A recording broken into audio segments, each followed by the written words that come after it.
بسم اللہ الرحمن الرحیم۔ السلام علیکم ورحمۃ اللہ وبرکاتہ۔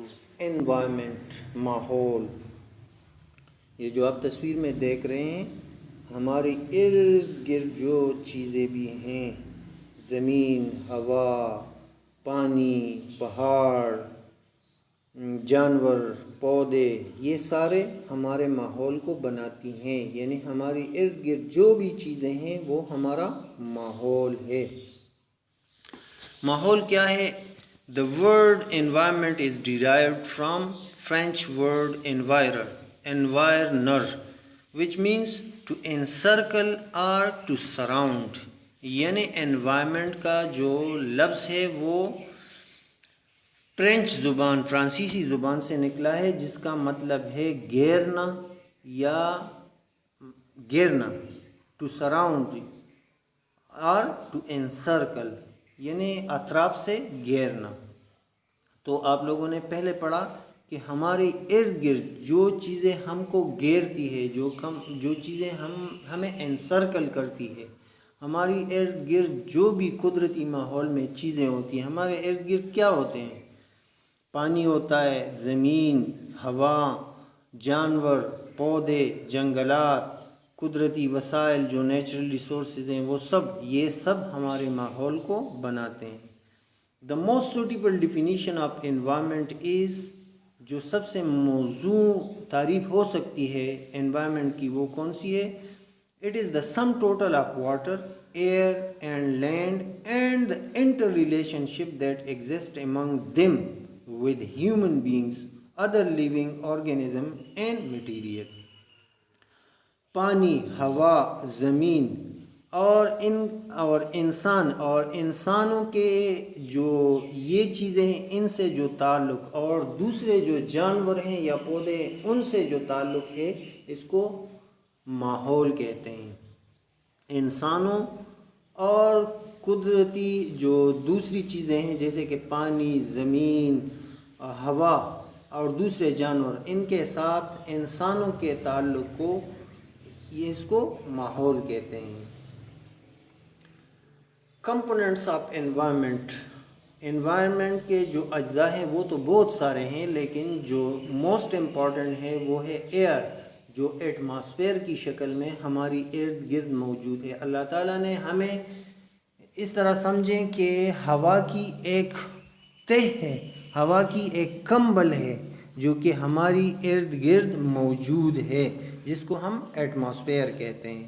اسی طرح لینڈ، زمین، واٹر، پانی اور فارسٹ جو جنگلات ہیں، یہ امپورٹنٹ کمپوننٹس آف انوائرمنٹ ہے، ماحول کے اہم اجزاء ہیں۔ تو ماحول کے اہم اجزاء کون کون سے ہیں؟ ایٹماسفیئر، جسے ہم فضا کہتے ہیں، ایٹماسفیئر، لینڈ، زمین، واٹر، پانی اور فارسٹ، جنگلات۔ نیچرل سراؤنڈنگس، قدرتی جو ماحول ہے، آپ سلائیڈ میں دیکھ رہے ہیں، اس میں پانی بھی ہے، ہرے بھرے کھیت بھی ہیں، پہاڑ بھی ہیں، پانی بھی ہے، جانور بھی ہیں، پودے بھی ہیں۔ تو یہ سب چیزیں ہماری جو قدرتی ماحول ہے اس کو بناتے ہیں، قدرتی ماحول۔ We have many things on earth. ارتھ پر بہت ساری چیزیں ہیں۔ These are living and non-living things. اس میں زندہ اور جو زندہ نہیں ہیں وہ سب چیزیں شامل ہیں۔ جاندار اور غیر جاندار جو ہے، یہ سب شامل ہیں اس میں۔ Things around us make up our environment. جو چیزیں ہمارے ارد گرد ہیں وہ ہماری ماحول کو بناتی ہیں۔ An environment consists of natural surrounding.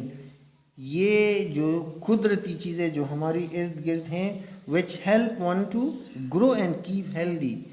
اور اسی کی وجہ سے جو ہماری نشو و نما ہے وہ بھی ہوتی ہے، اور یہ ہمیں صحت مند بھی رکھتی ہیں۔ A clean environment is very important to a healthy life. جو کلین انوائرمنٹ ہے یہ ہماری جسمانی صحت کے لیے بہت ہی لازمی ہے۔ It is said that our environment is getting dirty because of some human activities. یہ کہا جاتا ہے کہ انسانوں کی سرگرمیوں کی وجہ سے جو ہمارا ہمارا ماحول ہے یہ خراب ہو رہا ہے. تو آپ لوگوں کو یہ سمجھنا چاہیے کہ clean and green environment help us grow and healthy, کہ جو سرسبز اور صاف ستھرا جو ماحول ہوتا ہے اس میں انسانوں کی نشو و نما ہوتی ہے، اور اس کی جو صحت ہے، چاہے وہ جسمانی صحت ہو، جذباتی صحت ہو، مطلب صحت کی جتنی بھی اقسام ہے، تو صحت کے لحاظ سے ہم تبھی ٹھیک رہ سکتے ہیں جب ہمارا ماحول گرین اور کلین ہو، یعنی ہر طرف سرسبز و شادابی ہو، ہرے بھرے کھیت ہوں، ہرے بھرے پودے ہوں، اور ماحول میں کوئی گندگی نہ ہو، کارخانوں کے فضلے نہ ہو، انسانوں کے فضلے نہ ہو، جانوروں کے فضلے نہ ہو، پولیتین پیک نہ ہو، کارخانوں سے جو گندگی آتی ہو وہ پانی میں شامل نہ ہو، پانی میں اور قسم کی آلودگی شامل نہ ہو، تبھی انسان گرو بھی کر سکتے ہیں اچھے طریقے سے، اور ان کی صحت بھی اچھی رہ سکتی ہے. تو انسانوں کی بہتر نشو و نما اور جسمانی صحت کے لیے یہ ضروری ہے کہ ہماری جو ماحول ہے وہ کیا ہو، وہ گرین بھی ہو اور کلین بھی ہو. گرین کس طرح؟ یعنی ہماری ارد گرد جو سرسبز و شادابی ہے فصلوں کی شکل میں، اور خاص طور فارسٹ جنگلات کی شکل میں، ہم کیا کرتے ہیں کہ جنگلات کو کاٹتے ہیں ایندھن بنانے کے لیے، فرنیچر بنانے کے لیے، یا جنگلات کو ہم اس لیے کاٹتے ہیں تاکہ ہم وہاں کی زمین کو اور مقاصد کے لیے استعمال کر سکیں، گھر بنانے کے لیے، کارخانے بنانے کے لیے، پلے گراؤنڈ بنانے کے لیے. اور جنگلات کے فائدے تو آپ کو معلوم ہی ہے کہ جنگلات کے کون کون سے فوائد ہو سکتے ہیں. پہلا جو نمبر 1 فائدہ ہے وہ تو یہ ہے کہ جنگلات جو ہمارے ماحول کا اہم حصہ ہے، اہم کمپوننٹ ہے، وہ کیا کرتے ہیں، وہ ہوا میں جو کاربن ڈائی آکسائڈ ہے اس کی مقدار کو متوازن رکھتا ہے. یعنی انسان جو ہیں وہ آکسیجن لیتے ہیں اور کاربن ڈائی آکسائڈ خارج کرتے ہیں. اسی طرح ہم گھر میں جب لکڑی جلاتے ہیں تو اس سے کاربن ڈائی آکسائڈ نکلتا ہے. اسی طرح جانور جب سانس لیتے ہیں تو آکسیجن لیتے ہیں اور کاربن ڈائی آکسائڈ خارج کرتے ہیں. تو یہ سارا کاربن ڈائی آکسائڈ ہوا میں جاتا ہے، وہاں سے یہ جو درخت ہوتے ہیں یہ واپس اسے کھینچ لیتے ہیں اور بدلے میں ہمیں آکسیجن دیتے ہیں. تو یہ ایک سائیکل جاری رہتا ہے قدرتی طور پر، جس سے ہوا میں جو کاربن ڈائی آکسائڈ کی جو مقدار ہے وہ توازن میں رہتا ہے. دوسرا یہ کہ جنگلات بہت سے جانوروں کا مسکن بھی ہے، یہاں پر بہت سارے جانور رہتے ہیں. اگر ہم جنگلات کو کاٹتے ہیں تو اس کا مطلب یہ ہوا کہ ہم ان جانوروں کو ختم کر دیتے ہیں. پھر یہ کہ جنگلات سے بہت سارے فوائد ہم حاصل کر سکتے ہیں. اس سے مختلف پودے ہوتے ہیں جنگلات میں جس سے دوائیاں نکلتی ہیں. یہی جنگلات کٹاؤ کے عمل کو روکتے ہیں. یہی جنگلات کسی ملک کی اکانومی جو ہے اس کو بہتر بنا دیتی ہے، اور یہی جنگلات اس سے بہت سے پروڈکٹس ہم بنا سکتے ہیں اگر ہم طریقے سے اسے استعمال کریں. تو یہ ہمارے لیے ایک ایسڈ ہے. تو جب یہ جنگلات رہیں گے تو تبھی ہمیں یہ فوائد حاصل ہوں گے. اگر یہ نہ ہو تو ہمیں کون کون سے نقصانات ہو سکتے ہیں، وہ بھی یہ کہ ایک تو یہ کہ کاربن ڈائی آکسائڈ کی جو مقدار ہے وہ اس میں توازن نہیں ہوگا. جب سیلاب آئیں گے تو نقصانات بہت سارے ہوں گے. یہ جو ہم نیچرل طریقے سے دوائیاں بناتے ہیں اس کے لیے ہمیں پھر دوائیوں سے ہم محروم ہو جائیں گے. اور جنگلات میں جو جانور رہتے ہیں ان کا مسکن تباہ ہو جائے گا. اسی طرح جو ہمارے ارد گرد یہ ساری چیزیں ہمارے ماحول کے کمپوننٹس ہیں، یہ جانور جب نہیں ہوں گے تو ہمارے ماحول پہ اثر پڑے گا. اللہ تعالیٰ نے یہ سب چیزیں انسانوں کے لیے پیدا کی ہیں.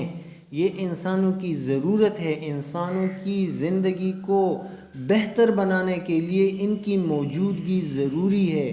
اگر یہ چیزیں نہ ہوں تو انسان کی زندگی گزارنا مشکل ہو جائے.